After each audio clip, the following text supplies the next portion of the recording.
नमस्कार. तरुण भारतच्या न्यूज बुलेटिनमध्ये आपलं स्वागत. मी रोहित साळुंखे. आता पाहूया ठळक घडामोडी. बेळगाव शहर व परिसरात होळी सण मोठ्या उत्साहात साजरा करण्यात येतो. तेवढेच जल्लोषात रंगपंचमी साजरी करण्यात येते. बेळगाव शहरात होळीच्या दुसऱ्या दिवशी म्हणजेच धुळवडीच्या दिवशीच रंगोत्सव साजरा करण्यात येतो. मात्र परंपरेनुसार शहापूर, खासबाग, वडगावसह उपनगरातील काही ठिकाणी आज तरुणाईचा उत्साह शिगेला पोचला होता. घराघरात, गल्लीत, चौकात आणि संपूर्ण शहरात विविध रंगांनी न्याहून निघालेले तरुण तरुणी, लहान मुले मुली, महिला या रंगोत्सवात सहभागी झाल्याचे चित्र पाहायला मिळाले. एकमेकांवर पाणी टाकून, पाण्याचे फुगे मारून, डीजेच्या तालावर, स्प्रिंकलरच्या खाली थिरकत होते. बुरा ना मानो होली हे असे म्हणत एकमेकांना रंग लावण्यात आला. होळी पौर्णिमेच्या दिवशी होलिका दहन झाल्यावर पंचमीच्या दिवशी या भागात रंगोत्सव साजरा होतो.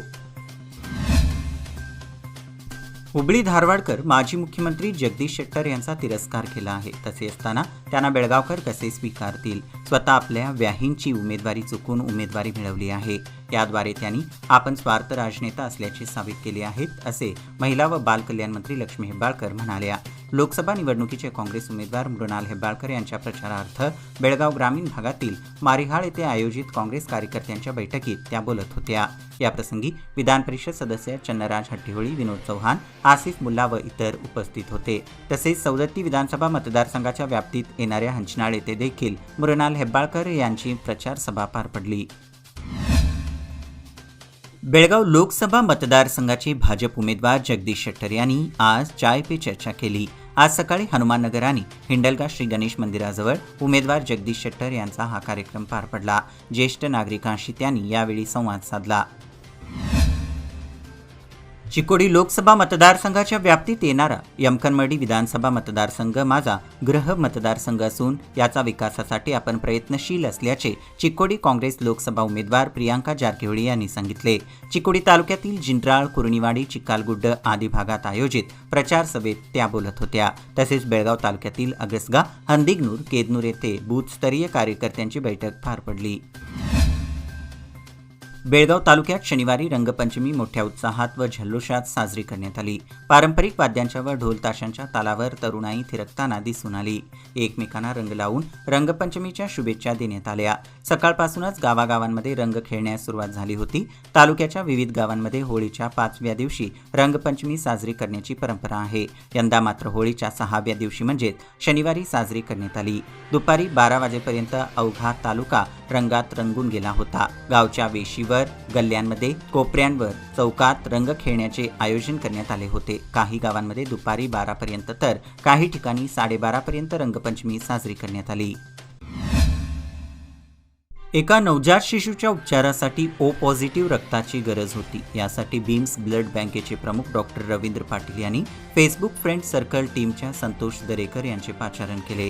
त्यांनी वडगाव ग्रामीण पोलीस स्थानकाचे कर्मचारी राजकिरण पाटील यांच्याशी संपर्क साधला. त्यांनी काही क्षणातच येऊन रक्तदान केला. यामुळे नवजात शिशूचे पालकांनी त्यांचे आभार मानले. रंगोत्सव म्हणजे रेन डान्सिंगचा प्रकार आजकाल सर्वत्र पाहायला मिळतो. मात्र याला फाटा देत शहापूर येथे पर्यावरण स्नेहपूर्ण रंगोत्सव साजरा करण्यात आला. बेळगाव शहरात यंदा पाण्याची समस्या भेडसावत आहे. हे लक्षात घेऊन शक्यतो कोरडे रंग खेळण्याचे आवाहन करण्यात आला होता. मात्र गेल्या अनेक वर्षांपासून कैलाशवासी नारायण जाधव सामाजिक व शैक्षणिक प्रतिष्ठानतर्फे पर्यावरण स्नेहपूर्ण रंगोत्सव साजरा करण्यात येत आहे.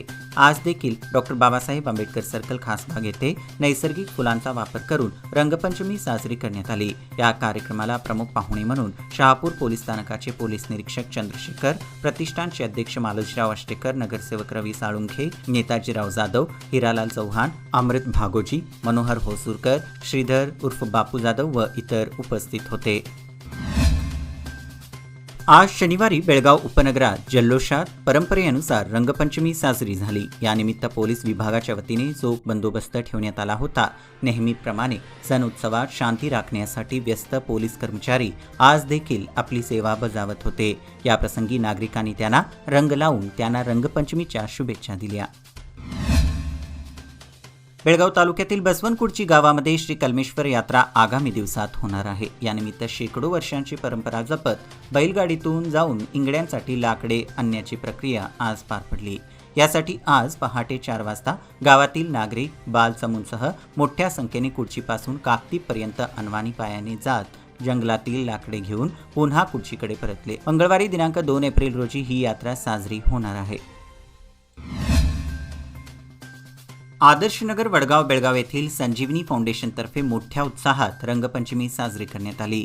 काळजी केंद्रात राहणाऱ्या आबालवृद्धांनी तसेच सर्व कर्मचाऱ्यांनी एकमेकांना रंग लावून गाण्याच्या ठेक्यावर नृत्य करत होळीचा आनंद लुटला. काळजी केंद्रात राहणाऱ्या आजी आजोबांना संस्थेच्या संस्थापिका डॉक्टर सविता देगिनाळे यांनी रंग लावून रंगपंचमीच्या शुभेच्छा दिल्या. काळजी केंद्रात राहणाऱ्या आजी आजोबांना घरगुती वातावरण मिळू दे यासाठी संजीवनी फाउंडेशनचे CEO मदन बामणे नेहमीच प्रयत्नशील असतात. बेळगावच्या सुपर्णा कुलकर्णी यांना स्विगी प्रस्तुत शी द चेंज या महिला उद्योजक पुरस्काराने गौरवण्यात आले. खाद्य उद्योगामध्ये महिलांना प्रोत्साहन देऊन त्यांनी पुढे यावे यासाठी स्विगीने हा उपक्रम हाती घेतला होता. त्याचे उद्घाटन अर्थमंत्री निर्मला सीतारामन यांच्या हस्ते झाले. त्यांच्याच हस्ते महिलांना गौरवण्यात आले. कर्नाटकामध्ये असा पुरस्कार मिळविणाऱ्या सुपर्णा कुलकर्णी ह्या एकमेव महिला आहेत. निपाणी महामार्गावर सध्या 6 पदरीकरणाचे काम सुरू आहे. येथील गव्हाण क्रॉस येथे चोरट्यांनी गुरुवारी रात्री येथील जवळपास 1 टन स्टील चोरले होते. सदर स्टील कोल्हापूरच्या दिशेने घेऊन जात असताना त्याचा पाठलाग केला असता यातील 4ही चोरटे वाहन सोडून पळून गेल्याचा प्रकार घडला. याबाबत समजलेली अधिक माहिती अशी की निपाणी महामार्गावर सध्या 6 पदरीकरणाचे काम सुरू असून यासाठी आणलेले स्टील गव्हाण फाटा येथे काही चोरट्यांनी पळविले होते. सदर स्टील या वाहनातून भरून नेण्यात येत होते. सदर वाहन स्तवनदी घाटातून कोल्हापूरच्या दिशेने जात होते. यावेळी संशय आल्याने अवताडे कंपनीचे कर्मचारी अक्षय सारापुरे यांनी या वाहनाचा पाठलाग केला. या घटनेची नोंद निपाणी शहर पोलीस स्थानकात झाली आहे. अधिक तपास निपाणी शहर पोलीस ठाण्याच्या उपनिरीक्षक उमादेवी करीत आहेत. कर्नाटक महाराष्ट्राच्या सीमेवरून ताकाळी मैशाळ कालव्याचे पाणी सलगर मार्गावरून जतकडे जात आहे. कर्नाटकाच्या हद्दीतून सदरचे पाणी जात असल्याने सीमा भागातील अनेक गावातील शेतकऱ्यांना लाभदायक ठरल्याने परिसरातील नागरिक सुखावले आहे. आतनी तालुक्याच्या व्याप्तीत येणाऱ्या अनंतपूर महसूल विभागातील खोतवाडी, पांडेगाव, खिडेगाव, अरळहट्टी या गावाला या कालव्यापासून अगदी 10 फूट अंतरावरून पाणी जात असल्याने याचा लाभ परिसरातील शेतकरी आणि गावकऱ्यांना होण्यास मदत होत आहे. तसेच या पाण्यामुळे परिसरातील विहिरी आणि कूपनलिकांना लाभदायक ठरत आहे. सध्या प्रचंड प्रमाणात उष्मा वाढल्याने निपाणी तालुक्यातील शेतकऱ्यांसह नागरिकांना आता वळीव पावसाची प्रतीक्षा लागून राहिली आहे. सध्या मोठ्या प्रमाणात उकाडा वाढल्याने पशुपक्ष्यांसह माणसांचाही जीव हैराण झाला आहे. त्यामुळे वळीव पाऊस कधी हजेरी लावणार याकडे सर्वांचे लक्ष लागून राहिले आहे. निपाणी तालुक्यात मागील वर्षी मान्सूनची समाप्ती झाल्यानंतर अद्याप वळीव बरसलाच नाही. उन्हाळ्याचे दिवस सुरू झाल्यानंतर यावर्षी प्रथमच मोठ्या प्रमाणात उष्मा जाणवत आहे. यंदा मार्च अखेरीस उन्हाच्या प्रमाणात भरमसाठ वाढ झाली आहे. शनिवारी तापमानाचा पारा 36 अंशावर पोहोचला असल्याने अंगाची लाही लाही होत आहे. उष्माच्या माऱ्यातून बचाव करून घेण्यासाठी थंडगार पदार्थांकडे प्रत्येक जण आकर्षित होताना दिसत आहेत. शनिवारी संकेश्वर येथील कलिंगडाच्या स्टॉलवर ग्राहकांनी मोठी गर्दी केली होती. राज्यात विजापूरनंतर बेळगाव जिल्ह्यात सर्वाधिक द्राक्ष लागवड अथणी तालुक्यात होते. एकट्या अथणी तालुक्यात 5,500 हेक्टरवर द्राक्षाचे पीक घेतले जाते. कागवाड, रायभाग, हुक्केरी, चिकोडी आदी तालुक्यांमध्ये एकूण 13,000 हेक्टर क्षेत्रावर द्राक्ष बागायती आहेत. एकूण सुमारे 80,000 टन कच्च्या द्राक्षांचे उत्पादन घेतले जाते. मात्र यंदा पाऊस न पडल्याने द्राक्ष पिकाचे प्रमाण घटले आहे. सरासरी हे पीक 20% कमी झाले आहे. यातच लहरी हवामानामुळे द्राक्षांचे उत्पादन घटले असून सुक्या द्राक्षांच्या भावातही घसरण झाल्याने बागायतदारांच्या अडचणीत भरच पडली आहे. याबरोबरच हे बुलेटिन इथेच संपलं. अधिक माहिती आणि ताज्या घडामोडींकरिता पाहत रहा तरुण भारत न्यूज चॅनल. तसेच आमच्या चॅनलला लाईक करा, शेअर करा आणि सबस्क्राईब करायला विसरू नका. आणि विश्वासार्ह बातम्यांसाठी दररोज सकाळी वाचा दैनिक तरुण भारत. धन्यवाद.